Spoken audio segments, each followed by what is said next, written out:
আজকের দুপুরটা খুব সাধারণভাবেই কেটেছে। সকালবেলার কাজ শেষ করে যখন একটু সময় পেলাম তখন চারপাশের পরিবেশটা শান্ত ছিল। দুপুরে নরম রোদ, গ্রামের নীরবতা, এই সময়টা সত্যিই আলাদা একটা অনুভূতি দেয়। ঘরের ভেতরে কিছু কাজ ছিল, গুছিয়ে নিলাম, তারপর একটু বাইরে বের হলাম। চারিদিকে মানুষ নিজের নিজের কাজে ব্যস্ত, আবার কেউ একটু বিশ্রামে। এই ছোট মুহূর্তগুলোই আসলে আমাদের প্রতিদিনের গল্প। আজ দুপুরে বড় কিছু না করলেও সময়টা কাজে আর শান্তিতে কেটে গেছে।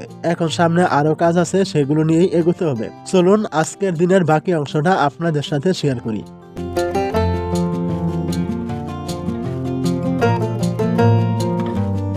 দুপুরের শুরুতেই আজ খাবারটা খেয়ে ফেলেছি।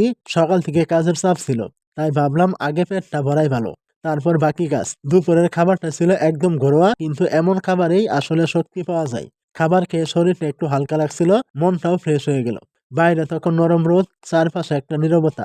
এই সময়টায় খাওয়া দাওয়া শেষ করে কিছুক্ষণ চুপচাপ থাকা ভালো লাগে। দুপুরের খাবার খেয়ে এখন আমি চলে গেলাম সোজা আমার পাখিদের কাছে। গিয়ে দেখি একটা পাখির বাচ্চার পায়ে অনেক আবর্জনা লেগে গেছে, শুকিয়ে শক্ত হয়ে গেছে। দেখে মনটা একটু খারাপ হয়ে গেল।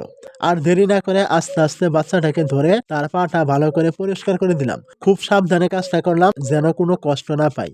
পরিষ্কার করার পর বাচ্চাটা একটু স্বস্তিতে নাড়াচাড়া করছিল। এই ছোট ছোট কাজগুলো আমাকে সবচেয়ে বেশি শান্তি দেয়, কারণ কথা না বলতে পারলেও এদের যত্ন দরকার। আজকের দুপুরটা তাই এমন ছোট ছোট দায়িত্ব দিয়েই শুরু হলো।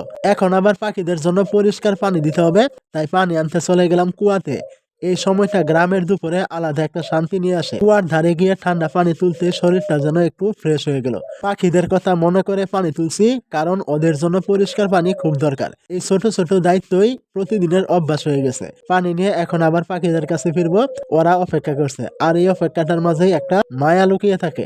চলুন পানি দিয়ে দেখি ওরা কতটা খুশি হয়। তো আজকের দুপুরের মুহূর্তগুলো এইভাবে শেষ হলো। খাওয়া, পাখিদের যত্ন আর গ্রামের এই নীরব সময় সব মিলিয়ে একটা শান্ত দুপুর। বড় কিছু না হলেও এই ছোট ছোট কাজের মাঝেই দিনের সৌন্দর্য লুকিয়ে থাকে। এভাবে ছোট ছোট মুহূর্ত কেটে গেল আজকের দুপুরে। দেখা হবে আবার নতুন কোনো ভিডিওতে।